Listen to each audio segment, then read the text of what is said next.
إن الحمد لله نحمده ونستعينه ونستغفره ونعوذ بالله من شرور أنفسنا وسيئات أعمالنا من يهده الله فلا مضل له ومن يضلل فلا هادي له وأشهد أن لا إله إلا الله وحده لا شريك له وأشهد أن محمدا عبده ورسوله يا أيها الذين آمنوا اتقوا الله حق تقاته ولا تموتن إلا وأنتم مسلمون يا أيها الناس اتقوا ربكم الذي خلقكم من نفس واحدة وخلق منها زوجها وبث منهما رجالا كثيرا ونساء واتقوا الله الذي تساءلون به والأرحام إن الله كان عليكم رقيبا يا أيها الذين آمنوا اتقوا الله وقولوا قولا سديدا يصلح لكم أعمالكم ويغفر لكم ذنوبكم ومن يطع الله ورسوله فقد فاز فوزا عظيما أما بعد فإن أصدق الحديث كتاب الله وأحسن الهدي هدي محمد صلى الله عليه وعلى آله وسلم وشر الأمور محدثاتها وكل محدثة بدعة وكل بدعة ضلالة وكل ضلالة في النار. Alhamdulillah, kita bersyukur pada Allah Subhanahu wa taala pada hari ini, hari Rabu pagi 1 Safar 1443 Hijriah, kita dimudahkan oleh Allah Subhanahu wa taala untuk kembali membaca kitab Fathul Majid Syarhu Kitab Tauhid yang ditulis oleh Fadilatul Syekh Abdurrahman bin Hasan Al-Syekh rahimahullahu taala.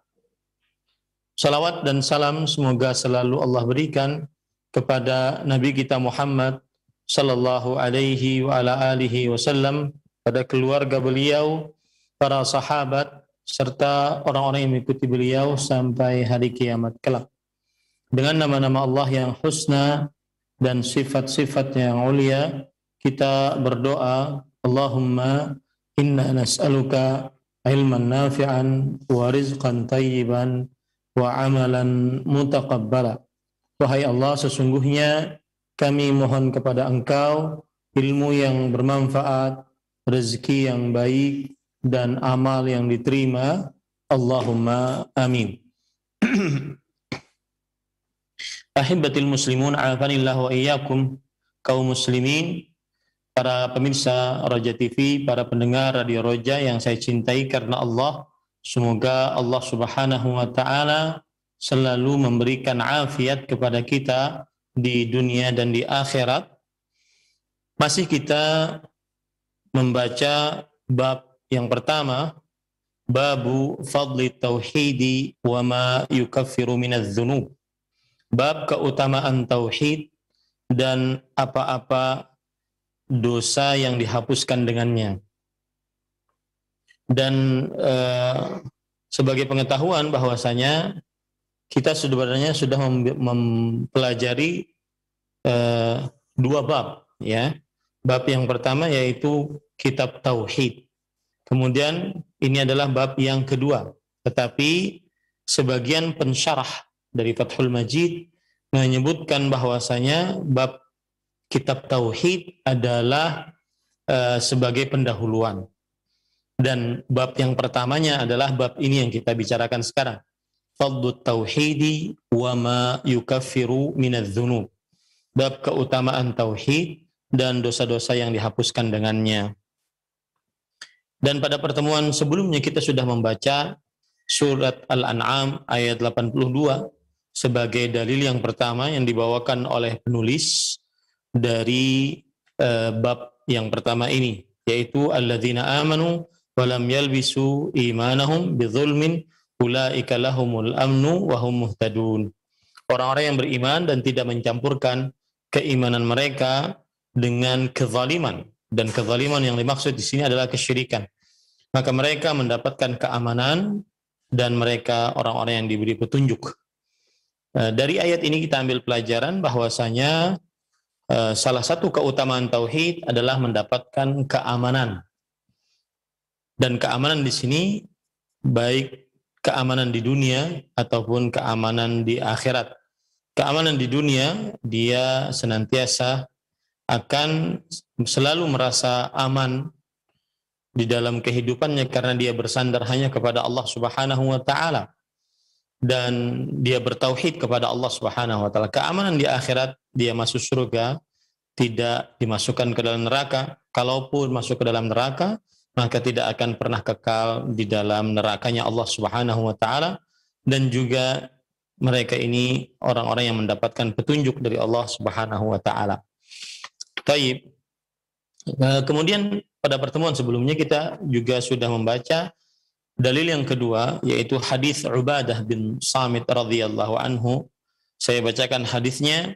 An Ubadah ibni Samit radhiyallahu anhu qala Rasulullah sallallahu alaihi wasallam, man syahida an la ilaha illallah wahdahu la syarika lah wa anna Muhammadan abduhu wa rasuluh wa anna Isa abdullahi wa rasuluh wa kalimatuhu alqaha ila Maryama wa ruhun min wal jannatu haqqun wan naru haqqun wan nara haqqun adkhalahu Allahul jannata ala ma kana minal amal.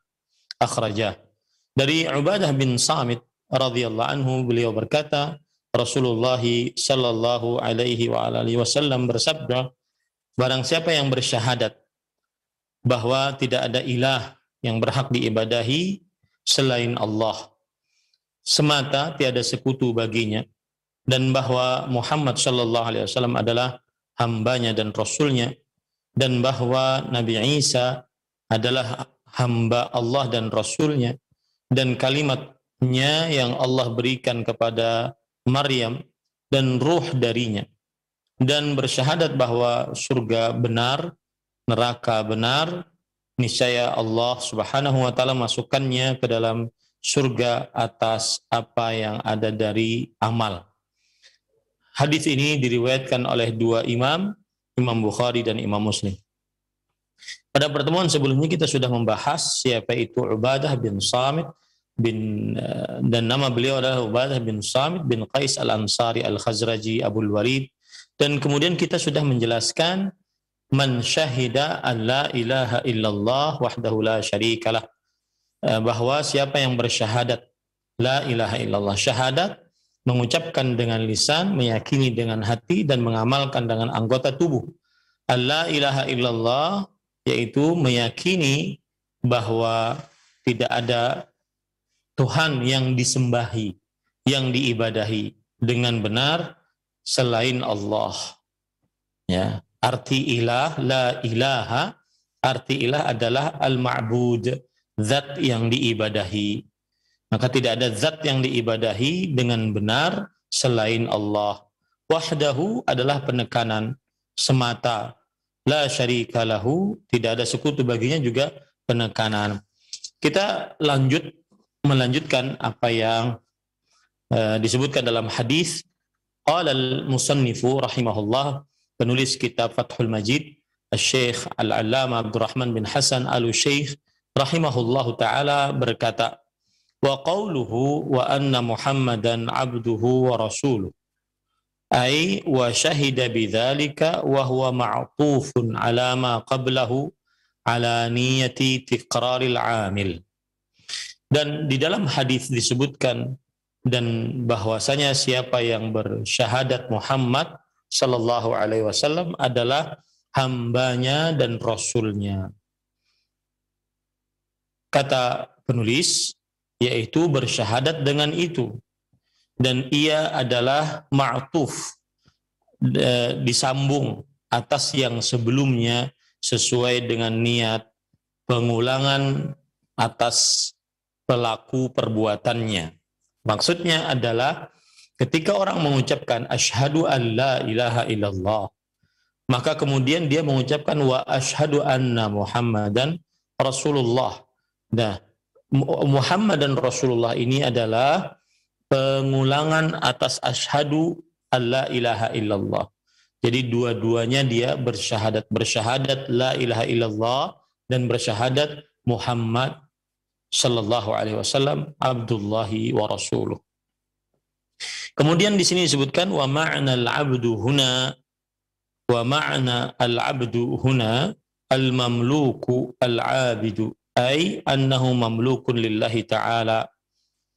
Dan makna al-'abdu di sini kan hadisnya berbunyi dan bersyahadat bahwa Muhammad adalah abduhu. Abduhu artinya adalah al-mamluk al-'abid, yaitu budak yang beribadah, budak yang beribadah, atau maknanya adalah budaknya Allah Subhanahu wa taala. Wal ubudiyatu al khassatu wasafahu atau wasfuhu, dan peribadatan yang khusus adalah sifat dari Nabi Muhammad sallallahu alaihi wasallam. Artinya Nabi Muhammad sallallahu alaihi wasallam mempunyai gelar yang sangat luar biasa, yaitu Abdullahi wa Rasuluh. Abdullah artinya hamba Allah. Ini gelar Nabi Muhammad SAW. Ya, bahwa Nabi Muhammad SAW adalah hamba Allah yang benar-benar menghambakan dirinya kepada Allah Subhanahu wa taala. Kemudian penulis mengatakan kama qala ta'ala, sebagaimana hal ini disebutkan oleh Allah dalam surat Az-Zumar ayat 36. Alaihissallahu bikafin abdahu. Bukankah Allah yang mencukupkan hambanya? Ya, di sini yang dimaksud hambanya adalah Nabi Muhammad SAW, dan hambanya di sini adalah merupakan sifat yang khusus yang dimiliki oleh Nabi Muhammad SAW, dan gelar yang mulia yang dimiliki oleh Nabi Muhammad SAW. Karena seorang hamba akan mulia ketika dia menghambakan diri kepada Allah Subhanahu wa taala. Seorang hamba akan mulia ketika dia menghambakan diri kepada Allah Subhanahu wa taala. Maka Nabi kita Muhammad sallallahu alaihi wasallam juga seperti itu. Sifat dan gelar beliau yang sangat istimewa adalah beliau adalah Abdullah, hambanya Allah. Fa'a'la maratibil abdi al-ubudiyah al-khassah. Maka derajat tingkatan yang paling tinggi dimiliki oleh seorang hamba adalah penghambaan yang khusus. Tingkatan derajat yang paling tinggi yang dimiliki oleh seorang hamba, kita ini hamba-hamba Allah Subhanahu wa taala, adalah derajat yang khusus, penghambaan yang khusus, ya. Kemudian penulis mengatakan warisalah dan kerasulan. Kan tadi di dalam hadis wa anna Muhammadan abduhu wa rasuluh, dan bersyahadat bahwa Muhammad sallallahu alaihi wasallam adalah abduhu. Abduhu sudah kita jelaskan tadi, bahwa itu adalah gelar untuk Nabi Muhammad sallallahu alaihi wasallam, dan gelar yang menunjukkan bahwa beliau adalah penghambaan hamba Allah yang khusus, yang senantiasa merupakan gelar kehormatan bagi Nabi Muhammad sallallahu alaihi wasallam. Kemudian wa rasuluh, dan risalahnya dan rasulnya. Kemudian penulis di sini mengatakan war risalah, dan juga risalah ini merupakan kedudukan yang paling tinggi dimiliki oleh seorang hamba. Kerasulan, menjadi seorang rasul. Fan nabiyyu sallallahu alaihi wasallam akmalul khalqi fi hataini sifataini syarifatain. Maka Nabi Muhammad sallallahu alaihi wasallam, beliau adalah makhluk yang paling sempurna di dalam dua sifat yang mulia ini, yaitu penghambaan dan kerasulan. Wa ammar rububiyah wal ilahiyah fahuma haqqullahi ta'ala. Adapun kekuasaan, penciptaan, pengaturan, atau yang disebut dengan rububiyah, dan juga ilahiyah seperti seluruh ibadah, maka kedua-duanya adalah hak Allah Subhanahu wa taala. La yusyrikuhu fi syai'in minhuma malakun muqarrabun wala nabiyyun mursalun. Tidak ada yang mensyarikati Allah di dalam sedikit pun dari keduanya tersebut, yaitu dalam kekuasaan, penciptaan, pengaturan, dan di dalam ibadah. Tidak ada yang mensyarikati Allah, baik itu malaikat yang sangat dekat kedudukannya dengan Allah, atau nabi yang menjadi rasul-rasul Allah Subhanahu wa taala. Tidak bisa disekutukan Allah di dalam rububiyah dan di dalam uluhiyah. Tidak bisa disekutukan Allah di dalam rububiyah atau di dalam uluhiyah. Nah, wa qauluhu abduhu wa rasuluh. Dan di dalam hadis tadi disebutkan bersyahadat bahwa Muhammad sallallahu alaihi wasallam adalah abduhu wa rasuluh, hambanya dan rasulnya. Utiya bihataini sifatain wa jama'ahuma daf'an lil ifrati wat tafriti. Nabi Muhammad sallallahu alaihi wasallam diberikan dua sifat ini, yaitu hamba Allah dan Rasul Allah. Dan dikumpulkan dua sifat ini untuk membantah sikap ifrat, terlalu berlebihan, atau tafrid, terlalu meremehkan. Jadi dengan kita meletakkan dua sifat, bahwa Nabi Muhammad SAW adalah hamba Allah dan Rasul Allah, maka berarti kita sudah membantah dua sikap, yaitu terlalu berlebihan terhadap Rasulullah SAW atau terlalu meremehkan terhadap Rasulullah Sallallahu Alaihi Wasallam. Lihat penjelasannya. Fa inna katsiran mimman yadda'i annahu min ummatihi afrata bil ghuluwi qawlan wa amalan. Karena kebanyakan dari orang yang mengaku bahwa ia adalah termasuk umat Nabi Muhammad sallallahu alaihi wasallam, ia terlalu berlebih-lebihan dengan sikap ghulu, melampaui batas, baik dalam ucapan ataupun perbuatan.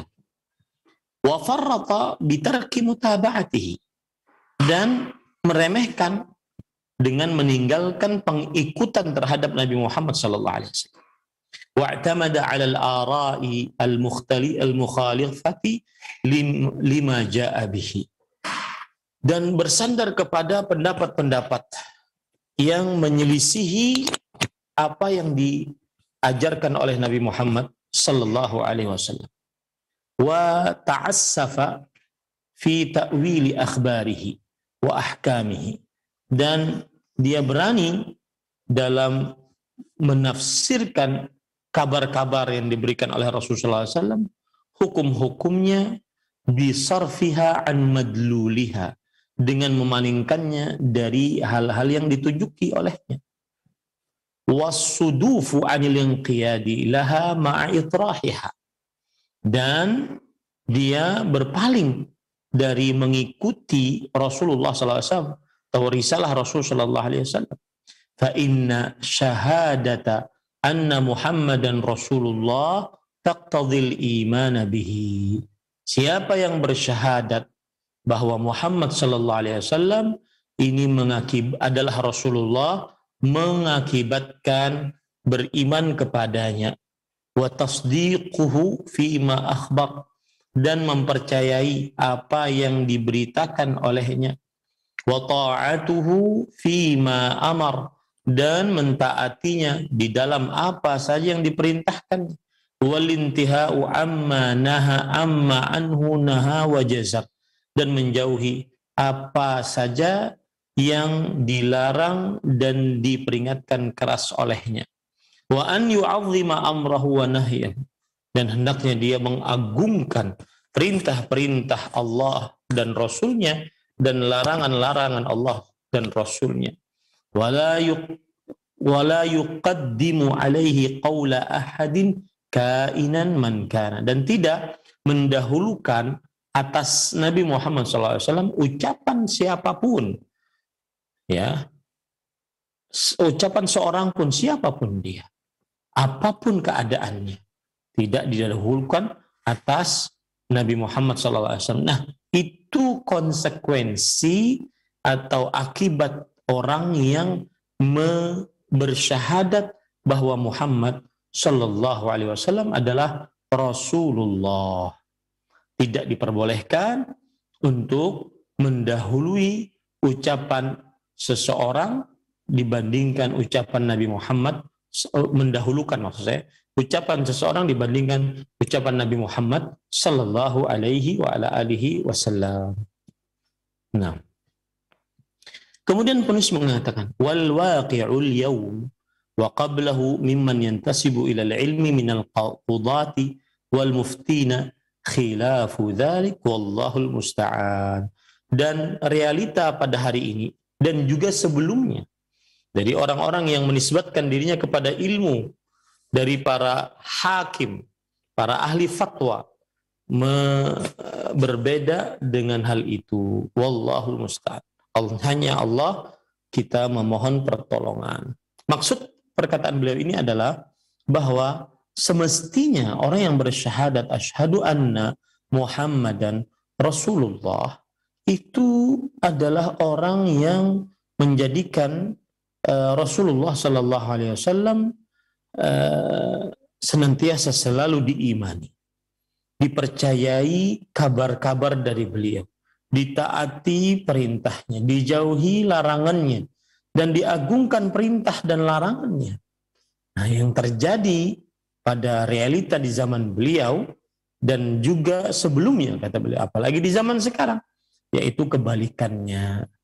Yang mengaku berilmu, ahli fatwa, senantiasa atau sebagian dari mereka tidak mempercayai yang diberitakan oleh Rasulullah, tidak mentaati yang diperintahkan oleh Rasulullah Sallallahu Alaihi Wasallam, tidak menjauhi yang dilarang oleh Rasulullah Sallallahu Alaihi Wasallam, dan juga tidak mengagungkan perintah dan larangan Rasulullah Sallallahu Alaihi Wasallam.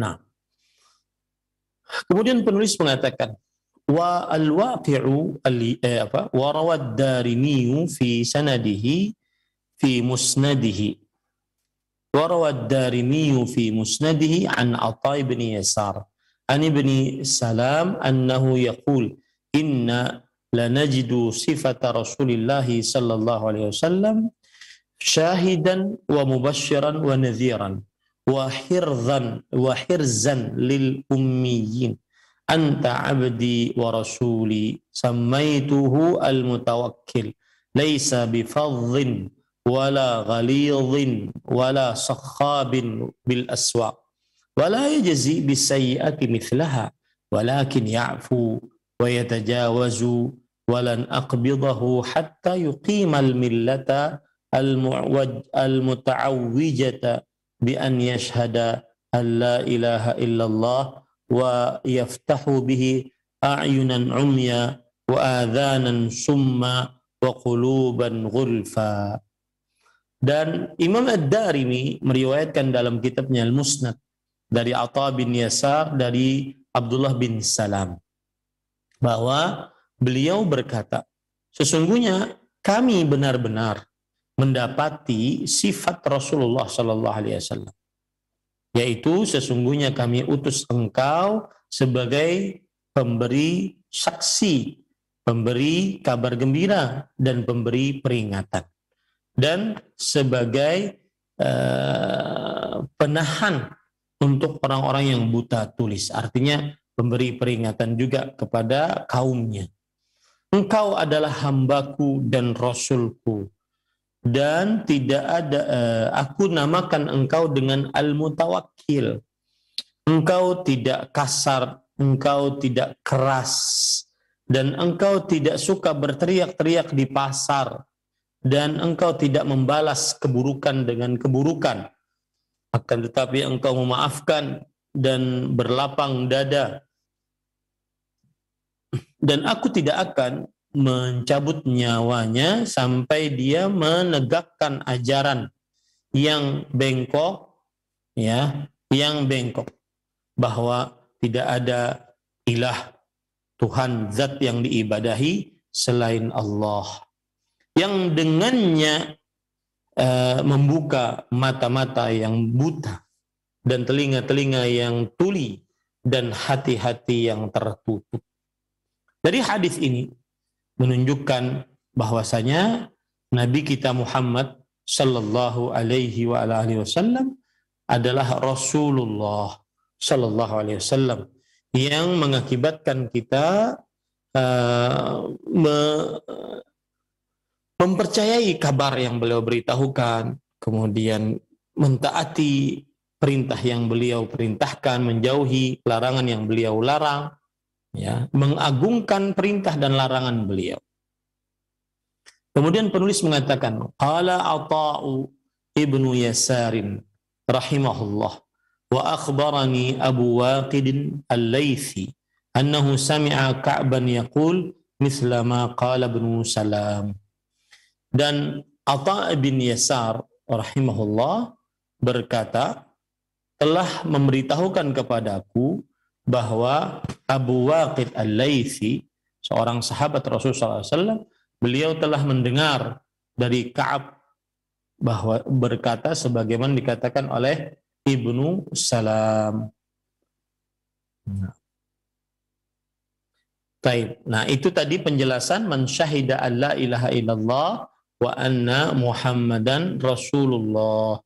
Nah, yang jelas kita harus yakini baik-baik siapa yang bersyahadat la ilaha illallah wa anna Muhammad Rasulullah, maka orang yang bersyahadat asyhadu anna Muhammadan abduhu wa rasuluh, dia meyakini Nabi Muhammad SAW adalah abdun mamluk, budak yang dimiliki oleh Allah. Karena budak yang dimiliki oleh Allah, maka tidak layak untuk diibadahi karena beliau adalah budak. Dan Rasulullah, bahwa Nabi Muhammad SAW adalah Rasulullah, maka konsekuensinya adalah kita mempercayai apa yang beliau beritahukan dan menjauhi apa yang beliau larang, mengerjakan apa yang beliau perintahkan, ya, karena beliau adalah Rasulullah Sallallahu Alaihi Wasallam, tidak boleh didustakan, yang boleh adalah diikuti. Baik. Kemudian setelah itu di dalam hadis tadi disebutkan wa anna Isa abdullahi wa rasuluh. Qala al-musannif rahimahullah, penulis kitab Fathul Majid Syarh Kitab Tauhid Asy-Syaikh Al-Allamah Abdurrahman bin Hasan Al-Syaikh berkata, ai khilafan lima ya'taqiduhu an-nasara annahu Allah aw ibnullah aw thalithus thalathatin ta'ala Allahu amma yaquluna uluwan kabira. Dan bahwa bersyahadat bahwa Nabi Isa alaihi salam adalah hamba Allah dan Rasulnya, yang menyelisih apa yang diyakini oleh kaum Nasrani bahwasanya Nabi Isa adalah Allah, atau bahwasanya Nabi Isa adalah anak Allah, atau Trinitas, 3 dalam 1, 1 dalam 3. Maha suci Allah atas apa yang mereka ucapkan. Kemudian penulis membawakan ayat surat Al-Mu'minun ayat 91. Ma takhadallahu min walad. Allah tidak mengambil seorang anak. Wa ma kana ma'ahu min ilah. Dan tidak ada bersama Allah seorang ilah, Tuhan yang diibadahi. Idzal la dhahaba kullu ilahin bima khalaq. Kalau ada, maka sungguh setiap Tuhan akan pergi dengan apa yang ia ciptakan. Wala ala ba'duhum ala ba'd. Dan sungguh akan satu Tuhan meninggi dari Tuhan yang lain. Subhanallahi amma yasifun. Maha suci Allah atas apa yang mereka sifati bagi Allah Subhanahu wa ta'ala. Ayat ini memberikan pelajaran bahwasanya Nabi kita Muhammad sallallahu alaihi wasallam kita sebagai seorang muslim meyakini bahwa Nabi Isa alaihissalam adalah hamba Allah dan Rasul Allah subhanahu wa ta'ala. Bukan seperti yang diyakini oleh kaum Nasrani bahwa Nabi Isa atau Yesus adalah anak Allah atau Allah itu sendiri atau satu dalam tiga, tiga dalam satu. Maha suci Allah atas apa yang telah mereka sifatkan untuk Allah subhanahu wa ta'ala. Kemudian penulis kitab Fathul Majid berkata, "Fala budda an yashhada anna Isa abdullahi wa rasuluhu abdullahi wa rasuluhu ala ilmin wa yaqinin bi annahu mamlukun lillah." Maka harus bersyahadat bahwa Nabi Isa adalah hamba Allah dan Rasulnya di atas ilmu pengetahuan dan di atas keyakinan, dan bahwasanya Nabi Isa adalah budak Allah dan diciptakan oleh Allah subhanahu wa ta'ala dari seorang perempuan tanpa lelaki. Sebab kama qala ta'ala, inna mathala Isa indallahi kamathali Adama khalaqahu min turabin thumma qala lahu kun fayakun. Sebagaimana firman Allah subhanahu wa ta'ala, sesungguhnya permisalan Nabi Isa di sisi Allah seperti permisalan Adam. Allah telah menciptakannya dari tanah, kemudian Allah berkata kepadanya, jadilah, maka jadilah. Ya, falaisa rabban wala ilahan. Nabi Isa bukan Tuhan, bukan juga yang mencipta. Subhanallahi amma yusyrikun. Maha suci Allah atas apa yang mereka syirikkan terhadap Allah subhanahu wa ta'ala.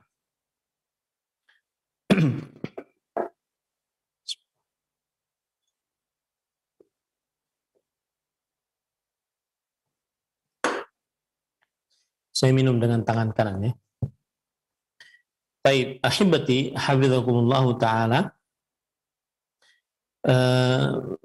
Maka siapa yang bersyahadat asyhadu anna Isa Abdullah wa Rasul, maka dia harus meyakini bahwa Nabi Isa adalah hamba Allah, budak Allah yang telah Allah Subhanahu wa taala ciptakan melalui kalimat Allah kun fayakun, yang mana Allah mengutus Jibril dan meniupkan ruh kepada perutnya Maryam alaihassalam, sehingga Nabi Isa diciptakan dari ibunya saja tanpa ada bapaknya.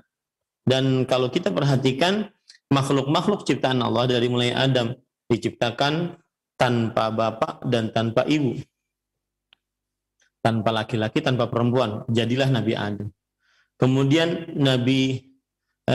Hawa, makhluk Allah yang tercipta tanpa perempuan, ya, karena diambilkan dari tulang rusuk Nabi Adam alaihissalam yang kiri yang paling tinggi. Kemudian yang ketiga, Nabi Isa alaihissalam, makhluk yang diciptakan oleh Allah tanpa laki-laki, Kemudian yang keempat adalah seluruh manusia, makhluk yang diciptakan oleh Allah melalui laki-laki dan perempuan, yaitu seluruh manusia. Nah, itulah urutan-urutan penciptaan Allah Subhanahu wa taala.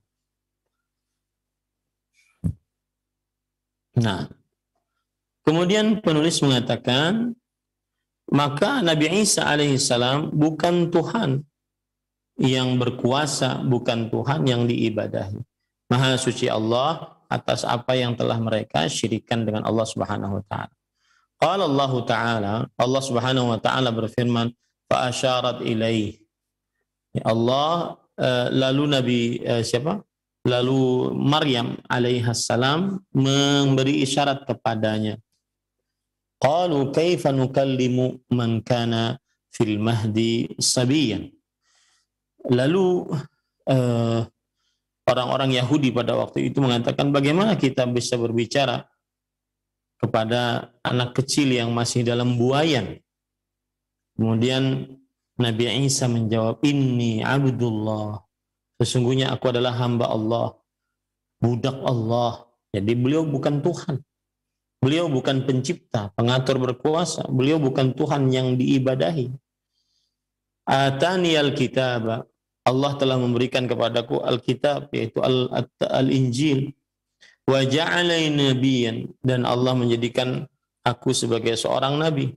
Wa ja'alani mubarakan aina ma kuntu, dan Allah telah menjadikan aku penuh dengan berkah dimanapun aku berada. Wa awsani bis salati waz zakati ma dumtu hayya, dan Allah memberikan wasiat kepadaku dengan salat dan zakat selama aku masih hidup. Wa barram bi walidati wa lam yaj'alni jabbaran syaqiyya, dan aku diperintahkan untuk berbakti kepada kedua orang tuaku dan tidak menjadikan aku sebagai seorang yang keras dan merugi. Wassalamu alayya yauma wulidtu wa yauma amutu wa yauma ub'atsu hayya, dan keselamatan atasku pada hari aku dibangkitkan, pada hari aku dilahirkan, dan pada hari aku meninggal, dan pada hari aku dibangkitkan dalam keadaan hidup. Dzalika Isa bin Maryam.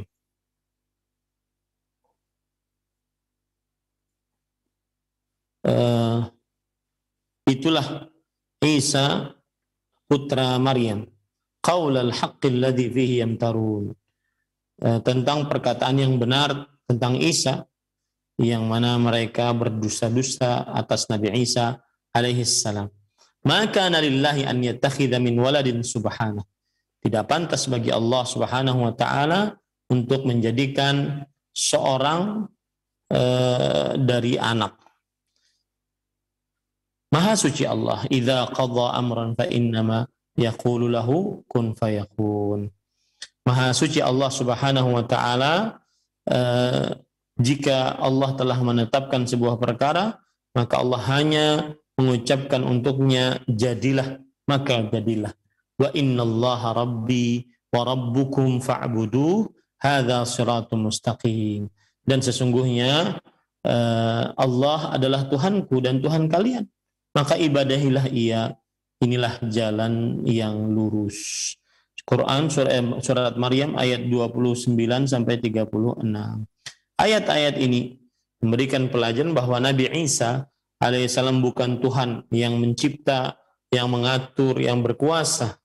Nabi Isa alaihissalam bukan Tuhan yang diibadahi, tetapi beliau adalah Abdullah, budaknya Allah yang tidak berhak untuk diibadahi, dan Rasulullah yang tidak berhak untuk didustakan. Nah, kemudian penulis mengatakan, wa qauluhu wa kalimatuhu innama summiya Isa alaihi salam kalimatan liwujudihi biqaulihi ta'ala kun kama qalahul salaf minal mufassirin. Dan di dalam hadis disebutkan dan bersyahadat bahwa Nabi Isa adalah hamba Allah dan Rasulnya, dan kalimatnya. Kalimatnya, apa maksud kalimatnya? Kata penulis Fathul Majid, Syekh Al-Allamah Abdurrahman bin Hasan Al-Syekh, sesungguhnya dinamakan Nabi Isa alaihi salam sebagai kalimat. Sebagai kalimat. Karena keberadaan Nabi Isa alaihi salam dengan ucapan Allah kun, sebagaimana yang dikatakan oleh para salafus saleh dari para umat Islam.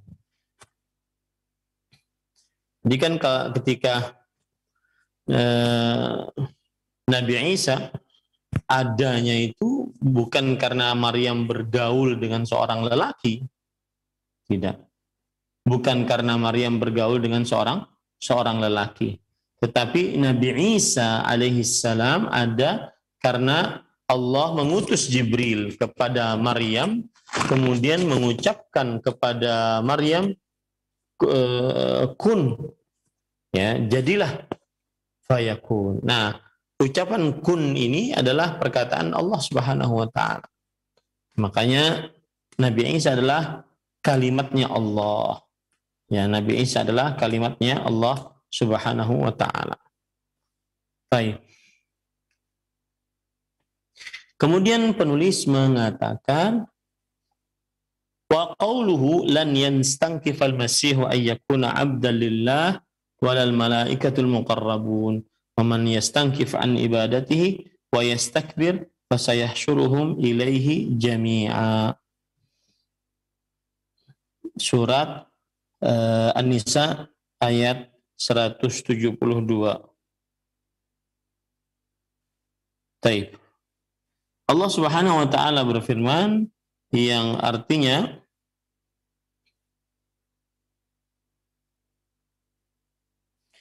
Al-Masih Nabi Isa alaihissalam sekali-kali tidak enggan menjadi hamba bagi Allah dan tidak pula enggan malaikat-malaikat yang terdekat kepada Allah.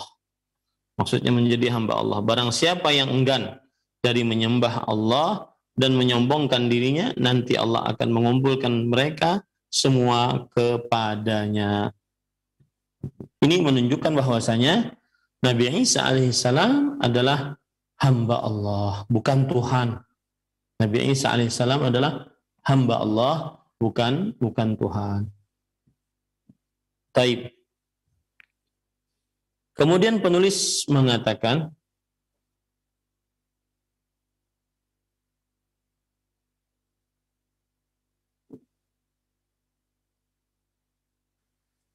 wa yashhadul mu'minu aidan bi butlani qawli a'da'ihi al-yahud annahu wulida baghi la'anahumullahu ta'ala.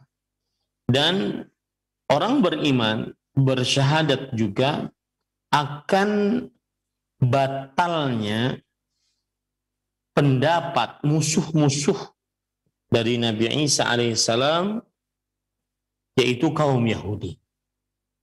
Bahwa kaum Yahudi berpendapat Nabi Isa adalah anak zina. Semoga Allah melaknat mereka. Nabi kok dikatakan sebagai anak zina. Maka tidak sah Islam seseorang yang mengetahui atas apa yang mereka ucapkan hatta yabra'a min qawli ta'ifataini jami'an fi Isa alaihissalam. Sampai berlepas diri dari dua kelompok ekstrim kanan ekstrim kiri seluruhnya tentang perihal Nabi Isa alaihissalam. Kaum Nasrani menjadikan Nabi Isa sebagai anak Tuhan atau sebagai Tuhan. Ini terlalu berlebihan memuja-muji Nabi Isa. Kaum Yahudi menjadikan Nabi Isa alaihissalam adalah anak zina. Ini juga terlalu berlebih-lebihan meremehkan Nabi Isa alaihissalam. Dan pertengahan adalah orang Islam ahlu sunnah wal jamaah yang meyakini bahwa Nabi Isa adalah hamba Allah dan Rasul Allah dan kalimat Allah. Ya. Nah. Kemudian ahibati hafizakumullah taala,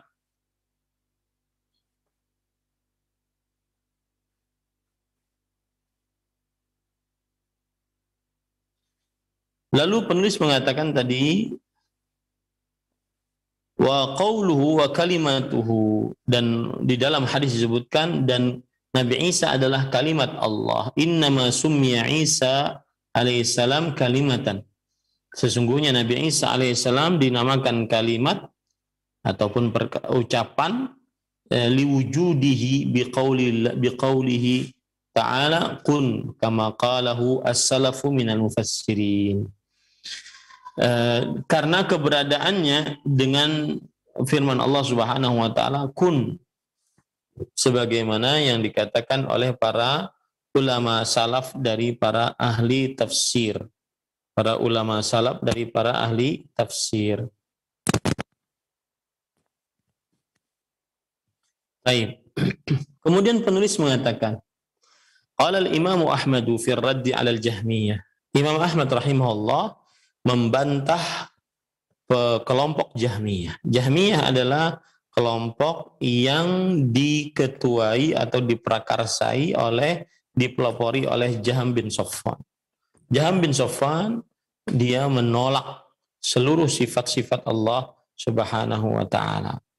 Imam Ahmad berkata dalam saat membantah kaum Jahmiyah, bil kalimah allati alqaha ila Maryam hina qala lahu kun fakana Isa bikun wa laysa Isa huwa kun, yaitu dengan ucapan yang Allah Subhanahu wa taala berikan kepada Maryam ketika Allah berfirman kepadanya kun, ya, maka Nabi Isa jadi dengan ucapan kunnya Allah, tetapi bukanlah Nabi Isa itu kun, ya, bukanlah Nabi Isa itu adalah kun, walakin bikun kana, tetapi dengan ucapan kunlah terjadilah Nabi Isa alaihi salam.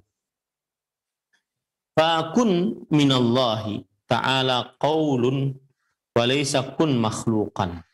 Adapun ucapan kun dari Allah ini adalah ucapan Allah dan bukan berarti kun adalah makhluk Allah Subhanahu wa taala. Wa kadzaban nasara wal jahmiyatu 'ala Allah fi amri Isa, dan kaum Nasrani dan kaum Jahmiyah telah berdusta terhadap Allah Subhanahu wa taala dalam perihal Nabi Isa alaihi salam. Ini perkataan menunjukkan bahwasanya Nabi Isa itu adalah kalimat Allah, dan maksud dari kalimat Allah ketika Allah menciptakan Nabi Isa dengan ucapan, dengan kalimat kun, maka jadilah. Makanya Nabi Isa adalah kalimatuhu, kalimat Allah Subhanahu wa ta'ala. Ustaz, bukankah seluruh manusia adalah kunnya Allah Subhanahu wa ta'ala? Artinya terjadinya dengan ucapan kunnya Allah Subhanahu wa ta'ala.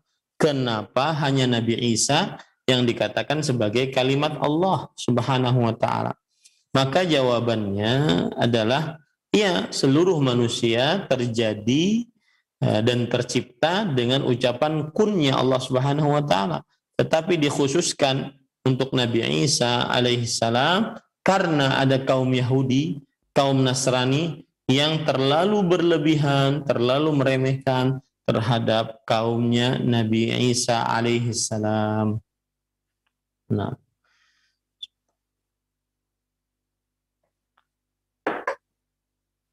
kemudian penulis mengatakan qauluhu alqaha ila Maryam, yang diberikan kepada Maryam. Qala Ibnu Katsir rahimahullah, khalaqahu bil kalimah allati arsala biha Jibril ila Maryam fanafakha fiha min ruhi bi amri rabbih ta'ala. Yaitu kalimat yang diberikan kepada Maryam. Imam Ibnu Katsir berkata, Allah telah menciptakan Nabi Isa dengan ucapan yang yang Jibril alaihissalam membawanya kepada Maryam. Lalu ditiupkan ruh pada Maryam dengan izin Tuhannya. Maka Isa biidnillahi ta'ala fahuwa nasyun alil kalimah allati qala lahu kun. Maka jadilah Nabi Isa dengan izin Allah Subhanahu wa taala. Maka dia adalah tercipta dari ucapan yaitu kun. Bahkan ketika Allah mengatakan kun, maka jadilah. Waruhul lati arsala biha huwa Jibril alaihissalam, dan ruh yang Allah Subhanahu wa taala mengutusnya, maka itu dia adalah Jibril alaihissalam. Wa qawluhu wa ruhun minhu, dan di dalam hadis tadi disebutkan dan Nabi Isa adalah ruh dari Allah. Apa maksud ruh dari Allah? Qala Ubay ibnu Ka'ab, Isa ruhun min al-arwah allati khalaqahu Allah ta'ala. Ubay bin Ka'ab berkata Nabi Isa adalah ruh dari ruh-ruh yang telah diciptakan oleh Allah Subhanahu wa taala. Wastantaqaha biqaulihi alastu birabbikum. Dan Nabi Isa Allah Subhanahu wa taala bertanya kepada ruh tersebut, bukankah aku Tuhan kalian? Surat Al-A'raf ayat 172. Ba'athahu Allahu ila Maryam fadakhala fiha. Allah mengutusnya kepada kepada Maryam alaihissalam dan lalu masuk ke dalam janin Maryam. Rawahu Abdu ibn Humaid wa Abdullah ibn Ahmad fi Zawaidil Musnad wa ibn Jarir wa ibn Abi Hatim wa ghairuhum. Dan juga diriwayatkan oleh Abdullah bin Ahmad di dalam kitab Zawaid al-Musnad dan Ibnu Jarir dan Imam Ibnu Abi Hatim dan selain mereka. Artinya ruh Nabi Isa adalah ruh dari Allah. Maksudnya adalah Nabi Isa adalah ruh yang diciptakan oleh Allah Subhanahu wa taala dan dimasukkan ke dalam tubuhnya Nabi Isa alaihi salam. Bukan berarti Nabi Isa adalah ruhnya Allah. Allah mempunyai ruh, misalkan yang bagian ini diberikan ke Nabi Isa, tidak. Tetapi Allah menciptakan ruh, kemudian Allah masukkan ke dalam Nabi Isa alaihi salam. Baik. Kemudian qala al-hafidhu wa wasafahu bi annahu minhu fal ma'na annahu kainun minhu. Al-Hafidh Ibnu Hajar Al-Asqalani mengatakan, dan Allah mensifati bahwa ruh darinya. Kata darinya maksudnya adalah bahwa dia akan ada darinya tersebut. Nabi Isa ada dari Allah Subhanahu wa taala, yaitu dari ruh yang diciptakan oleh Allah Subhanahu wa taala. Kama fi qoulihi ta'ala, sebagaimana firman Allah Subhanahu wa taala, wa sakhkhara lakum ma fis samawati wa ma fil ardi jami'an minhu inna fi dzalika laayatin liqaumin yatafakkarun. Dan Allah telah menundukkan bagi kalian apa yang ada di langit-langit dan apa yang ada di bumi, seluruhnya darinya. Sesungguhnya dalam hal itu terdapat tanda-tanda kekuasaan bagi orang-orang yang berfikir. Fal ma'na annahu kainun minhu, maka maknanya ruh darinya, bahwa Nabi Isa diciptakan oleh Allah, kemudian diutus atau dimasukkan ruh pada Nabi Isa, itu adalah makhluk ciptaan Allah Subhanahu wa taala.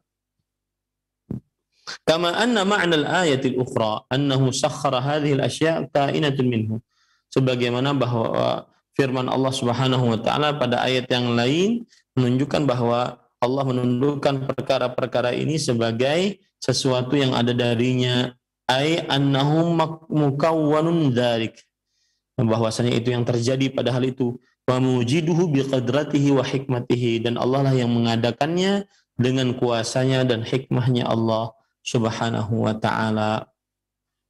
Nah, kemudian penulis mengatakan qala Syekhul Islam Ibnu Taimiyah rahimahullah berkata, al-mudhafu ila Allah taala idza kana ma'nan la yaqumu bi nafsihi wala bi ghairihi min al-makhluqat wajaba an yakuna sifatan lillahi ta'ala qa'imatan bihi. Sesuatu yang tergandengkan kepada Allah Subhanahu wa taala, jika maknanya tidak berdiri sendiri dan tidak dengan selainnya dari para makhluk, maka ini wajib menjadi sifat bagi Allah Subhanahu wa taala yang berdiri sendiri. Wa amtana an takuna idhafatuhu idhafata makhluqin marbubin. Wa idza kana al-mudhafu 'ainan qa'imatan bi nafsiha ka Isa wa Jibril alaihi assalam wa arwahu bani Adam imtana'a an takuna sifatan lillahi ta'ala.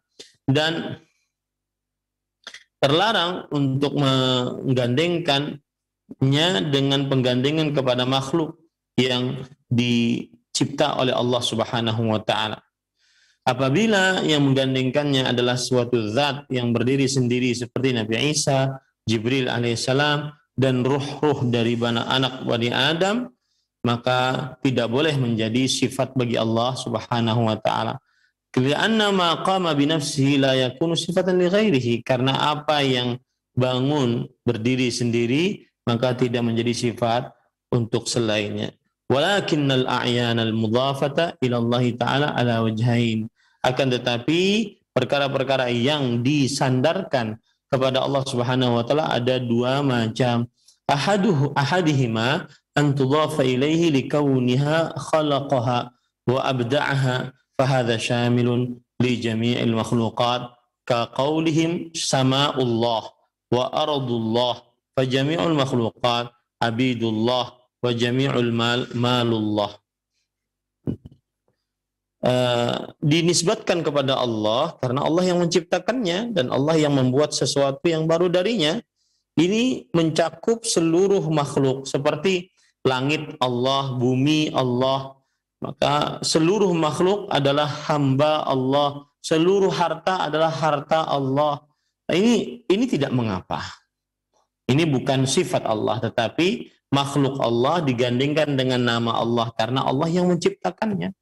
Al-wajhu tsani an yudhafa ilaihi lima khassahu bihi min ma'nan yuhibbuhu wa ya'muru bihi wa yardahu kama khassal bait al-atiq bi'ibadah fihi li'anna la takunu fi ghairihi kama yuqalu fi malil khums wal fai huwa malullahi wa rasulih.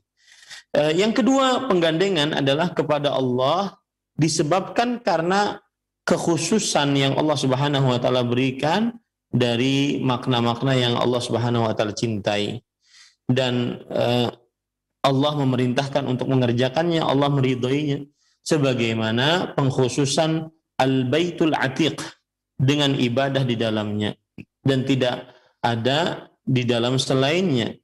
Ya, jadi kalau seandainya kita ucapkan Baitullah, itu kan penggandengan bait dengan Allah. Maka ini karena ada makna yang ada di dalamnya sebagai pengagungan penggandengan tersebut. Rasulullah, Kitabullah, ya ini sama, ya. Dan sebagaimana dikatakan juga di dalam harta rampasan perang seperti seperlima untuk Allah dan Rasulnya, maka disebut dengan malullah wa rasulih, hartanya Allah dan Rasulnya.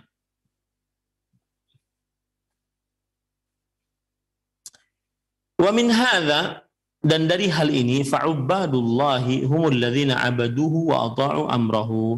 Maka dari hal ini bahwa hamba-hamba Allah adalah orang-orang yang beribadah kepada Allah dan mentaati perintah-perintahnya. Fahadhihi idhafatun tatadammanu al-uluhiyatahu wa syar'ahu wa dinahu wa tilka idhafatun tatadammanu rububiyatahu wa khalquhu. Maka penggandengan ini mengandung penghambaan diri kepada Allah dan pensyariatan Allah dan agama Allah. Sedangkan penggandengan itu mengandung kekuasaan Allah dan juga ciptaan Allah Subhanahu wa ta'ala. Jadi ketika orang mengatakan Nabi Isa adalah ruhullah, Nabi Isa adalah ruhnya Allah, bukan berarti itu bagian dari Allah atau Allah menitis kepada Nabi Isa, tetapi Allah Subhanahu wa ta'ala mengagungkan Nabi Isa. Allah Subhanahu wa ta'ala menjadikan Nabi Isa adalah nabinya dan rasulnya.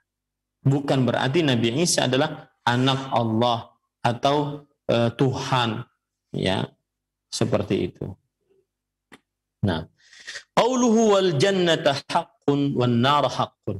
Di dalam hadis disebutkan dan bersyahadat bahwa surga benar adanya, neraka benar adanya. Ai wa syahida annal jannata allati akhbara biha Allah taala fi kitabih annahu a'addaha lil muttaqin haqq.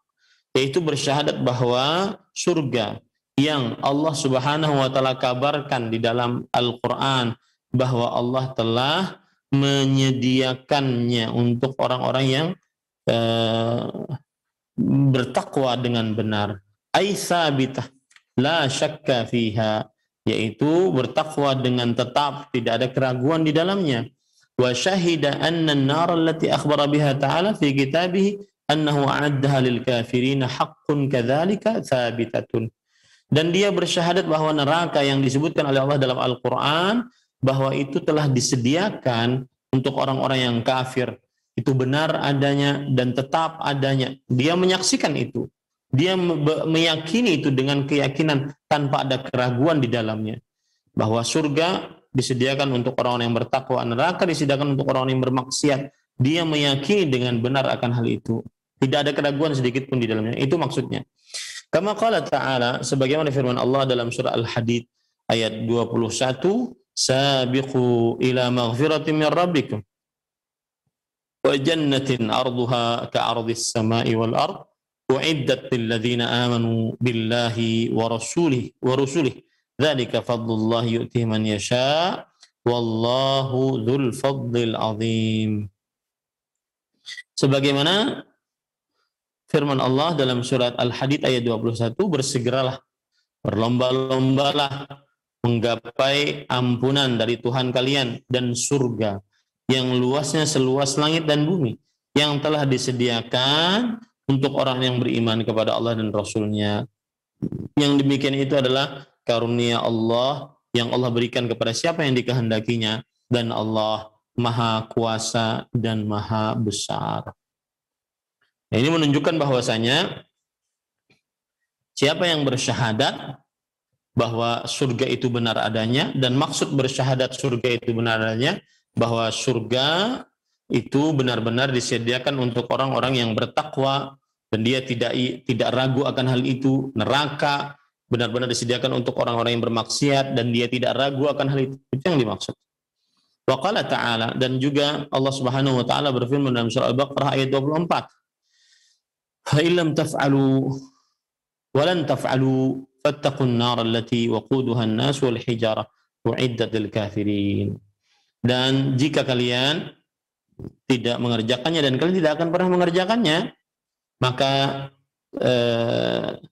hati-hatilah terhadap neraka yang bahan bakarnya manusia dan bebatuan yang telah disediakan untuk orang-orang kafir. Nah, ini orang yang bersyahadat, dia harus meyakini bahwa surga hanya diberikan kepada orang-orang yang bertakwa dan neraka hanya diberikan kepada orang-orang yang ahli maksiat.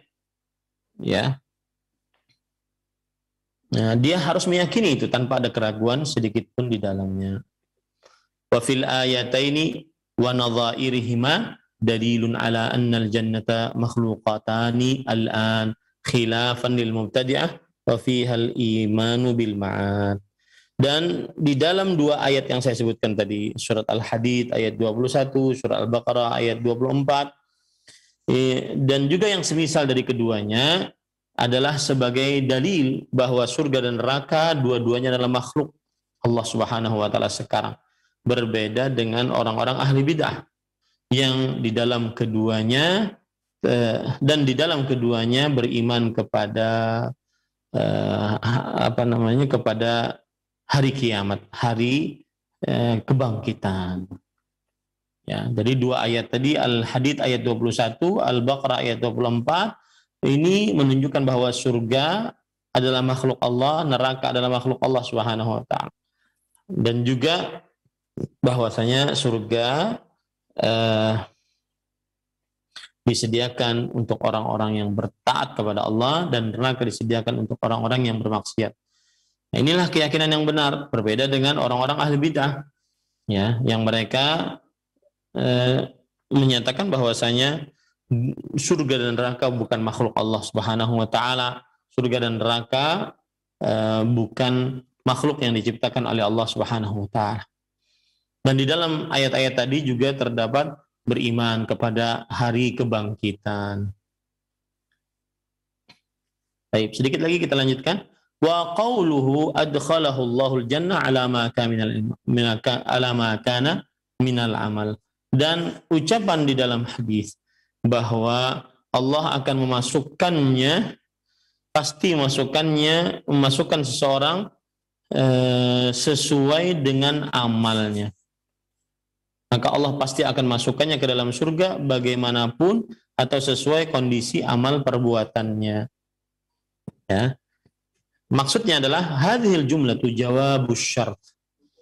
Ini ucapan, kalimat ini adalah jawaban atas syarat yang sebelumnya.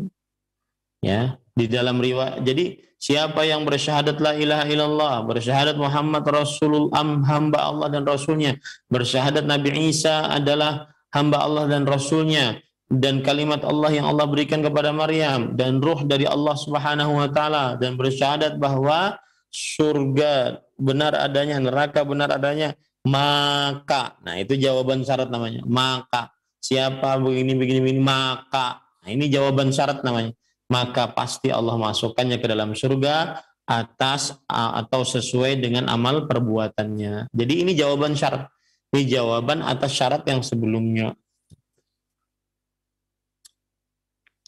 Kemudian penulis membawakan perkataan wa fi riwayah adkhalahu Allahu min ayyi abwabil jannati tsamaniyati syaa. Niscaya Allah Subhanahu wa taala masukkan dari pintu-pintu mana saja yang 8 dari pintu-pintu surga sekehendaknya. Hadis riwayat Bukhari dan Muslim. Itu ada tambahan riwayat ya. Kemudian penulis mengatakan qala al-hafidh ma'na qawlihi ala ma kana min al-amal ay min salahin aw fasadin. Al-Hafidh Ibnu Hajar Al-Asqalani rahimahullah dalam kitab beliau Fathul Bari mengatakan makna sabda Rasulullah SAW sesuai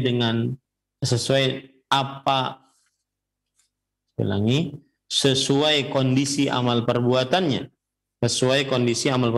yaitu maksudnya berupa kebaikan atau keburukan, ya akan dimasukkan surga sesuai dengan amal perbuatannya. Lianna ahlat tauhid la budda lahum min dukhul jannah. Karena yang namanya ahlu tauhid wajib bagi mereka masuk ke dalam surga. Wa yahtamil an yakuna ma'na qawlihi ala ma kana min al-amal ay yudkhiluhul jannah ala hasabi a'mali kullin minhum fid darajat. Dan bisa juga dimaksudkan bahwa makna dari sabda Rasulullah SAW sesuai dengan kondisi perbuatannya. Maksudnya orang tersebut akan tetap dimasukkan ke dalam surga sesuai dengan amalan-amalan setiap dari mereka dalam perihal tingkatan-tingkatan di surga. Artinya amalan itu berkaitan dengan tingkatan di surga. Jadi di situ ada dua penjelasan, ya. Jadi makna yang pertama adalah Allah pasti akan memasukkan seseorang yang memenuhi kriteria yang disebutkan dalam hadis di atas ke dalam surga. Bagaimanapun kondisi amal perbuatannya. Siapa yang bersyahadat la ilaha illallah, Muhammad dan abduhu wa rasuluh, Nabi Isa Abdullah wa rasuluh, kemudian kalimat Allah, ruh Allah, dan bersyahadat bahwa surga benar, neraka benar, maka pasti masuk ke dalam surga. Bagaimanapun kondisi amalnya. Yaitu maksudnya adalah pasti akhir-akhirnya surga. Walau ada beberapa dari kalangan mereka yang akan disiksa terlebih dahulu dalam neraka sebagai penghapusan atas dosa-dosanya, atau dengan kata lain seseorang yang memenuhi kriteria di atas tidak akan kekal di dalam neraka. Sekalipun ia bisa jadi sempat disiksa di dalam neraka lantaran dosa-dosanya, tetapi pasti ujung-ujungnya surga. Nah itu maksudnya alama kana minal amal, sesuai dengan kondisi perbuatannya. Adapun makna yang kedua adalah yang dimaksud Allah pasti memasukkannya ke dalam surga berdasarkan kondisi amal perbuatannya, yakni ia akan masuk surga namun kedudukannya di dalam surga sesuai dengan amalannya, karena surga itu bertingkat-tingkat. Nah itu makna atau dua makna dari alama kana minal amal, sesuai dengan kondisi amal perbuatannya. Artinya orang bagaimanapun dosanya, apapun amal perbuatannya, ujung-ujungnya surga. Ini pendapat yang pertama. Pendapat yang kedua adalah seseorang akan masuk ke dalam surga sesuai dengan amal perbuatannya, karena di surga ada tingkatan-tingkatannya. Qala al-Qadhi Iyad ma warada fi hadits Ubadah yakunu makhsusan liman qala ma dzakarahu sallallahu alaihi wasallam wa qarana bisyahadataini haqiqatal iman wat tauhid alladhi warada fi hadithi fa yakunu lahu min al-ajri ma yurajjahu ala sayyi'atihi wa yujibu lahu al-maghfirah war rahmah wa dukhul jannah bi awwali wahlah. Al-Qadhi Iyad rahimahullah berkata, apa yang disebutkan dalam hadis Ubadah menjadi pengkhususan bagi siapa yang mengucapkan apa yang disebutkan. Ya, seperti dia mengambungkan dua kalimat syahadat, asyhadu an la ilaha illallah wa asyhadu anna muhammadan abduhu wa rasuluh, karena itu hakikat keimanan, dan juga tauhid yang tersebutkan di dalam hadis tersebut, maka dia akan mendapatkan pahala apa yang menghapuskan dosa-dosanya, dan juga mewajibkan untuknya mendapatkan ampunan, rahmat, masuk surga pada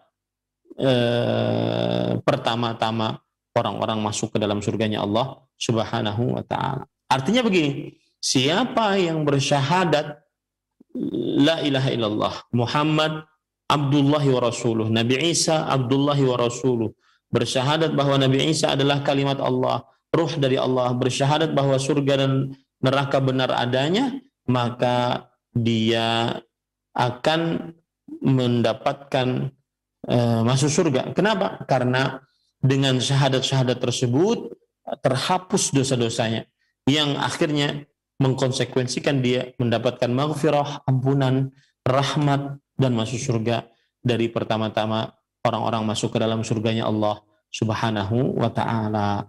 Nah, ini alhamdulillah dalil yang kedua yang dibawakan oleh penulis sudah selesai kita baca dan kita terangkan.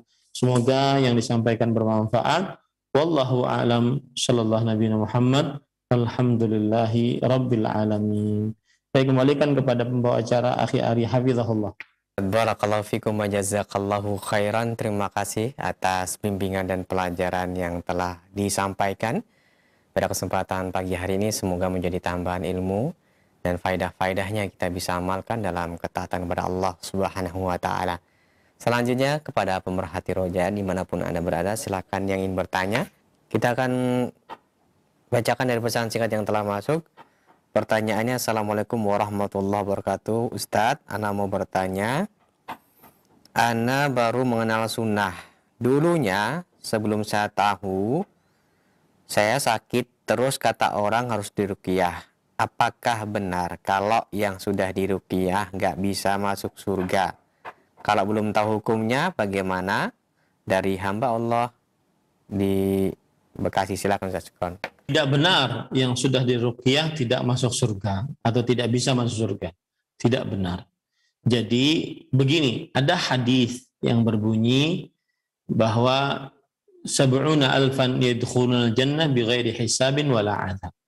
70.000 dari umat Nabi Muhammad sallallahu alaihi wasallam masuk ke dalam surga tanpa hisab, tanpa azab. Sifat-sifat yang masuk surga tanpa hisab, tanpa azab, la yastarqun, di antaranya adalah tidak meminta diruqyah.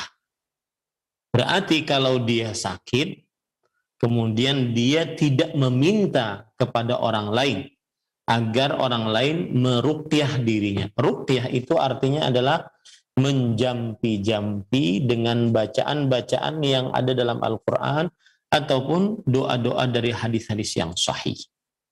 Ya, membaca-bacai dengan bacaan-bacaan dari Al-Quran atau dari doa-doa dari hadis yang sahih. Baik. Yang dimaksud berarti jika dia minta untuk diruqyah, maka dia tidak masuk surga tanpa hisab, tanpa adab. Adapun masuk surga tetap kalau seandainya dia lebih banyak pahalanya daripada dosanya, dan diizinkan, diridhai oleh Allah untuk masuk surga, maka dia masuk surganya Allah Subhanahu wa ta'ala. Akan tetapi jika dia minta diruqyah, jika dia minta diruqyah, maka tidak masuk surga tanpa hisab, tanpa azab. Ya, yang menjadi permasalahannya tanpa hisab, tanpa azab. Karena masuk surga tanpa hisab, tanpa azab itu adalah keistimewaan tersendiri. Oleh karena itulah saya nasihatkan siapa yang sakit hendaklah dia meruqyah dirinya sendiri. Ya, meruqyah dirinya sendiri sehingga dia tetap mendapatkan keutamaan masuk surga tanpa hisab, tanpa adab. Tetapi apa hukum minta diruqyah? Jawabannya boleh. Karena para sahabat Nabi radhiyallahu anhu minta diruqyah kepada Rasulullah sallallahu alaihi wa ala alihi wasallam. Wallahu a'lam. Naam. Barakallahu fikum wa jazakallahu khairan. Terima kasih atas penjelasan dan nasihat yang bermanfaat telah disampaikan. Selanjutnya kami berikan kesempatan untuk Anda yang menghubungi kami via telepon. Silahkan. Halo.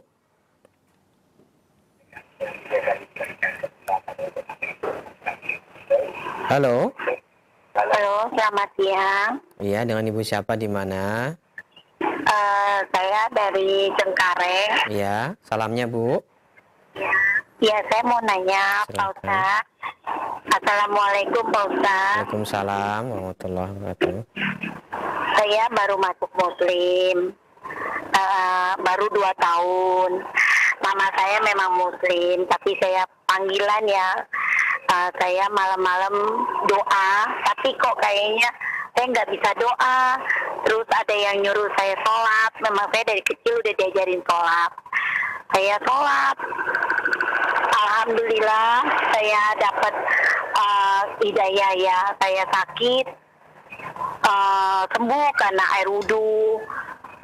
Terus saya mau nanya Pak Ustaz, saya setiap itu tuh habis sholat kadang-kadang saya suka pengen rajin baca Quran aja gitu loh, tau nggak?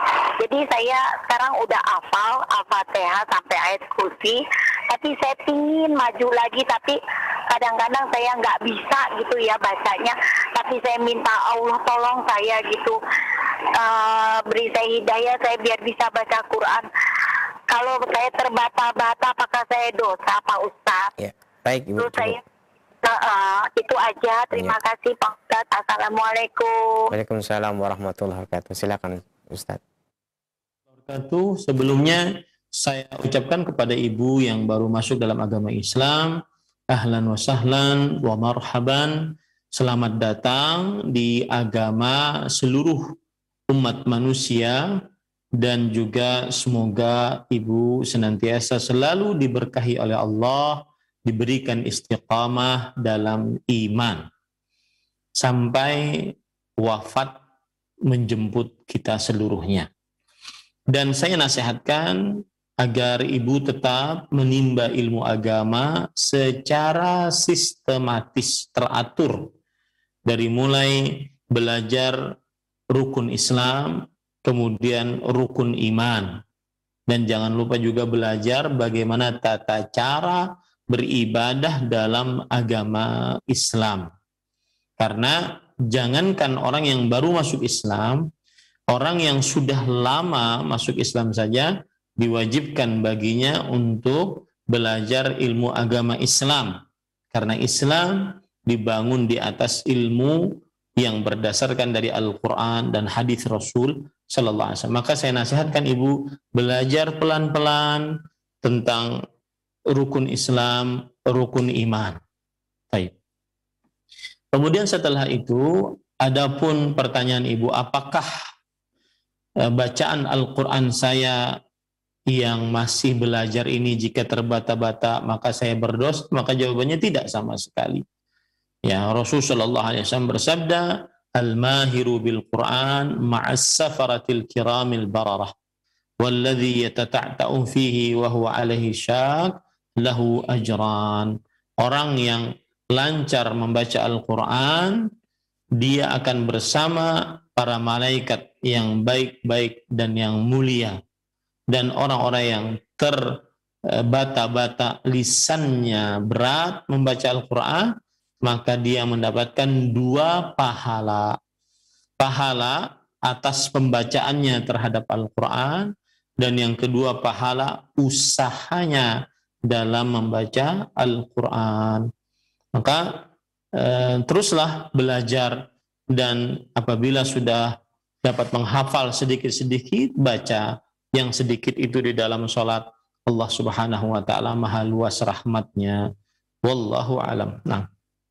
Terima kasih atas jawabannya. Untuk pertanyaan selanjutnya kami akan bacakan dari pesan singkat. Assalamualaikum warahmatullahi wabarakatuh. Mohon Ustadz mau bertanya dari hamba Allah yang bertanya, Ustadz, orang yang meninggal karena koma saat terkena virus COVID, keluarganya tidak bisa menuntun, saudaranya juga tidak bisa menuntun untuk membaca 2 kalimat syahadat dan penguburannya dengan menggunakan peti. Bagaimana hukumnya? Apakah bisa masuk surga atau tidak, Ustaz?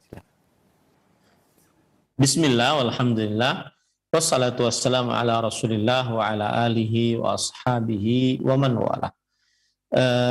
Seorang yang terkena penyakit mewabah, kemudian meninggal karenanya, atau bahkan tidak meninggal, asalkan dia bersabar atas musibah yang dia dapatkan, dan dia tidak melakukan kesyirikan, maka dengan izin Allah, berdasarkan kabar dari Rasulullah SAW, dia mendapatkan pahala mati syahid.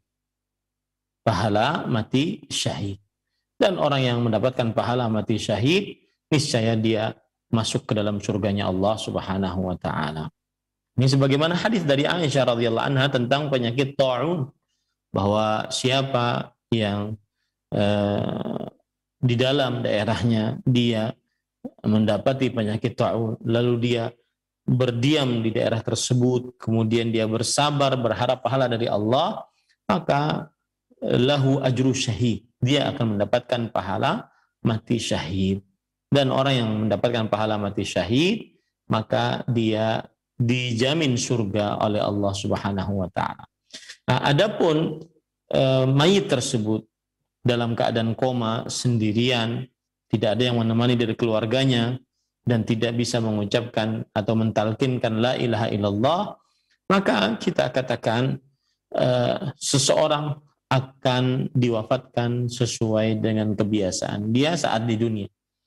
Ketika dia di dunia mungkin banyak berzikir kepada Allah Subhanahu wa taala, maka niscaya dia di akhir hayatnya juga banyak berzikir kepada Allah.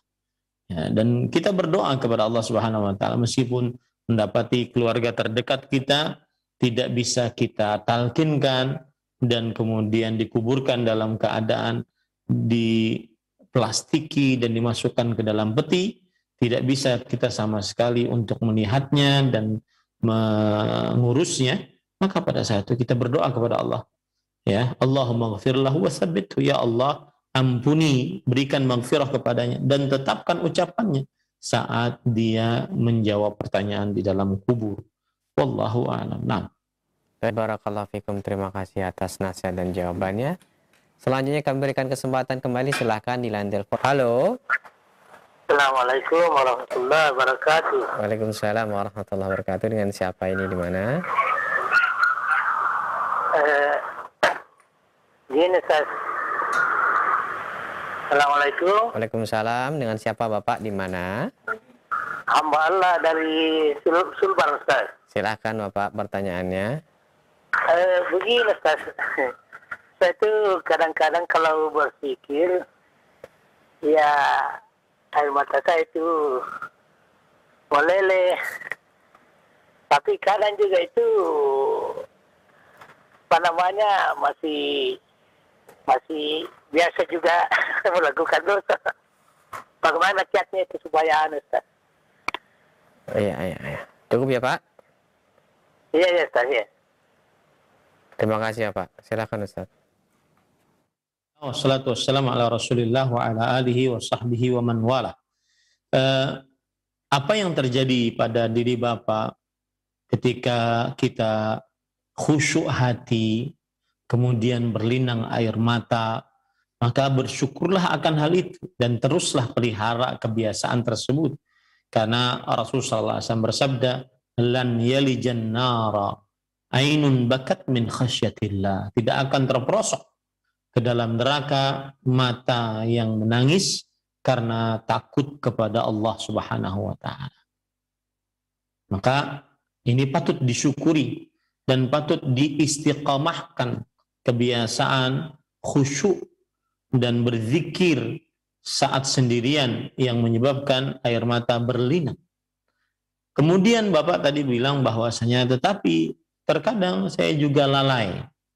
Apalagi kalau mungkin bertemu dengan anak, istri, pekerjaan, maka juga lalai. Ada maksiatnya. Maka kita katakan, jika seseorang selalu di atas sejadah, selalu khusyuk, maka ini dia akan seperti malaikat. Dan itu adalah kebiasaan dan keadaan yang sangat jarang terjadi pada diri manusia. Karena manusia ketika dia mengerjakan aktivitas-aktivitas dunianya, dia tentunya tidak akan sekhusyuk saat dia menghadap kepada Allah, berzikir saat sendirian, menyebut nama Allah, membaca Al-Quran, berdoa, dan seterusnya. Dia mengerjakan aktivitas-aktivitas duniawi. Bergaul dengan istri, bergaul dengan anak-anak, bergaul dengan tetangga, dan mencari pekerjaan untuk mendapatkan rezeki. Tentunya tidak sama dengan kekhusyuan hatinya saat dia berdoa kepada Allah saat sendirian, berzikir kepada Allah saat sendirian, membaca Al-Quran kepada Allah saat sendirian. Maka yang seperti ini tidak mengapa. Karena Rasulullah SAW pernah memberikan nasihat kepada Hanzalah al-Usayyidi, yang mana Hanzalah al-Usayyidi, beliau menganggap diri beliau adalah seorang yang munafik. Karena ketika di majlis Rasul SAW, beliau hatinya khusyuk. Beliau sangat bisa memahami apa yang disampaikan oleh Rasul SAW. Sampai seakan-akan saking khusyuknya hati Hanzalah di majlis Rasulullah SAW, seakan-akan beliau melihat surga dan neraka di hadapan beliau. Dengan langsung, seakan-akan seperti itu. Ya, saking khusyuknya. Tetapi kata Hanzalah al-Usayyidi, ketika kami pulang, bertemu dengan istri, anak, pekerjaan, maka kekhusyuan itu berkurang. Kekhusyuan itu berkurang. Ini yang beliau nyatakan sebagai sebuah kemunafikan. Maka kata Rasulullah SAW, in tadumuna ala ma takununa indi la safhatkul malaika.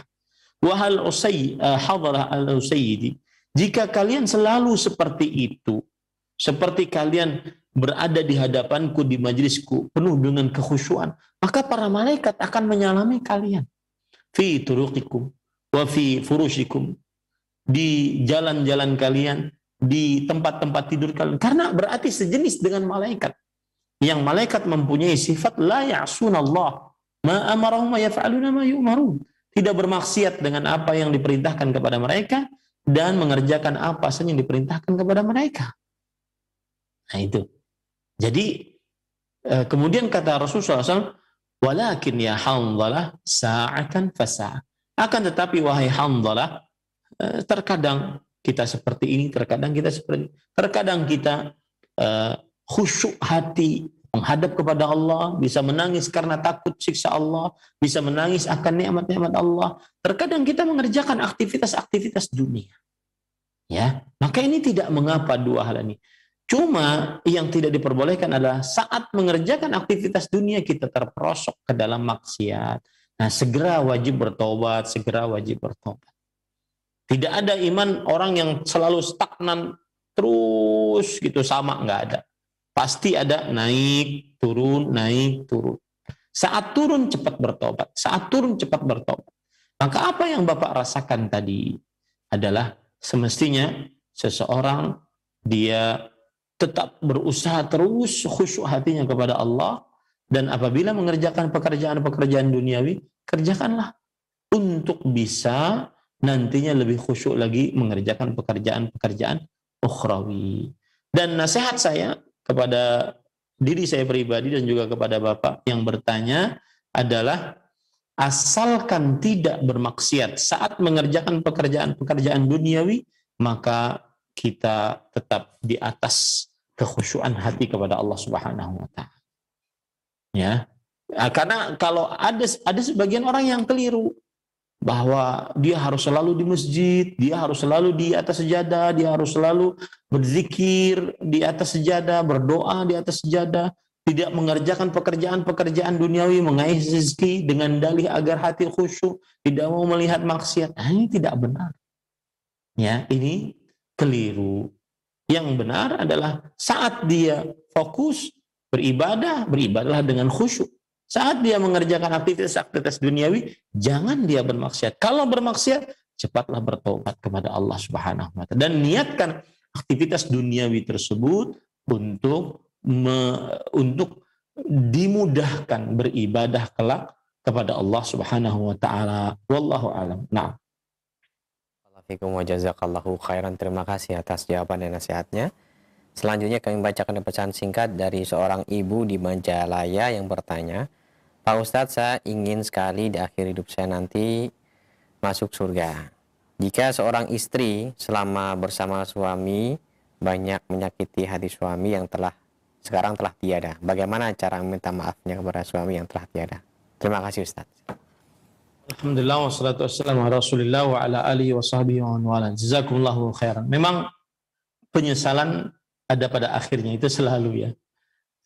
Maka saya nasihatkan, yang berlalu sudahlah berlalu. Sekarang bagaimana cara kita agar kita tetap berbakti kepada suami meskipun suami sudah meninggal? Caranya adalah mendoakan suami agar mendapatkan ampunan dari Allah Subhanahu wa taala, rahmat, kasih sayang dari Allah Subhanahu wa taala. Kemudian juga mendoakan agar suami mendapatkan maghfirah sehingga suami diangkat derajatnya oleh Allah Subhanahu wa taala. Kemudian yang ketiga, agar mengerjakan wasiat-wasiat suami yang tidak bertentangan dengan syariat Islam. Kemudian yang keempat, membayarkan hutang-hutang suami. Kalau seandainya memang sang istri sanggup untuk membayarkannya. Kemudian yang kelima adalah melaksanakan nazar-nazar yang pernah dinazarkan oleh suami dan belum terlaksana. Nah, ini termasuk daripada bakti istri sepeninggal suami. Termasuk di dalamnya juga adalah tetap berbuat baik kepada keluarga suami, karena itu termasuk daripada bakti istri kepada suami yang sudah meninggal. Wallahu a'lam.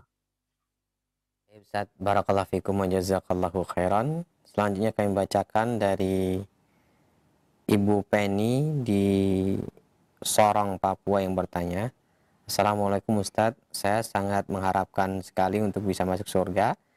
Tapi setiap saya sholat, saya kadang kurang khusyuk. Apa yang bisa saya lakukan Ustadz untuk sholat ini bisa lebih khusyuk agar mendapatkan pahala dari Allah SWT? Silakan. Agar seorang khusyuk di dalam sholat, maka yang pertama yang harus dia lakukan adalah mengikhlaskan niat. Memurnikan niat saat sholatnya hanya untuk Allah Subhanahu wa taala, hanya berharap pahala dari Allah. Tidak ingin pujian, sanjungan dari manusia, tidak ingin hadiah dari manusia. Maka dengan begitu dia tidak akan pernah merasa ada yang ingin dia tuntut untuk melihatnya kecuali Allah. Dan tidak akan pernah ada yang ingin dia tuntut untuk memberinya pahala kecuali Allah Subhanahu wa ta'ala. Pada saat itu dia akan khusyuk, fokus hatinya hanya kepada Allah saat dia sholat. Yang kedua adalah hendaklah dia sholat sesuai dengan petunjuk Rasul Sallallahu Alaihi Wasallam. Karena Nabi Muhammad Sallallahu Alaihi Wasallam adalah orang yang paling khusyuk. Maka kita wajib mencontoh sholat Nabi Muhammad SAW agar kita sholatnya khusyuk. Rasul Sallallahu Alaihi Wasallam bersabda, "Sallu kama ra'aitumuni usalli." Sholatlah kalian sebagaimana kalian telah melihat aku sholat. Kemudian yang ketiga, agar sholat kita khusyuk adalah memahami apa yang dibaca saat di dalam sholat. Dari mulai takbiratul ihram, Allahu Akbar, sampai salam, Assalamualaikum warahmatullahi. Berusaha untuk memahami apa yang dibaca. Sehingga dia benar-benar bermunajat kepada Allah di dalam sholatnya. Kemudian yang keempat atau yang selanjutnya adalah dia harus meletakkan di dalam dirinya bahwa salat ini adalah salat yang terakhir, yang dengan setelah selesai salat ini mungkin Allah Subhanahu wa taala mencabut nyawanya. Pada saat itu dia akan khusyuk. Sebagaimana hadis Rasul sallallahu alaihi wasallam, "Shallu kama ra'aitumuni usalli." Salatlah kalian sebagaimana kalian telah melihat aku salat. Sallu salata muwaddi'. Salatlah kalian seperti orang yang ingin meninggalkan atau berpisah. Berpisah dengan dunia. Artinya setelah salam ini tidak ada lagi salat. Maka pada saat itu dia akan khusyuk hatinya bahwa ini adalah salat terakhir saya.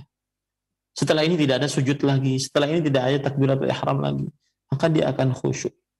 Bayangkan Bapak Ibu saudara-saudari sekalian, kalau seandainya setelah salam Allah memberitahukan kepada manusia tersebut melalui malaikat maut atau malaikat Jibril, setelah salam kamu mati.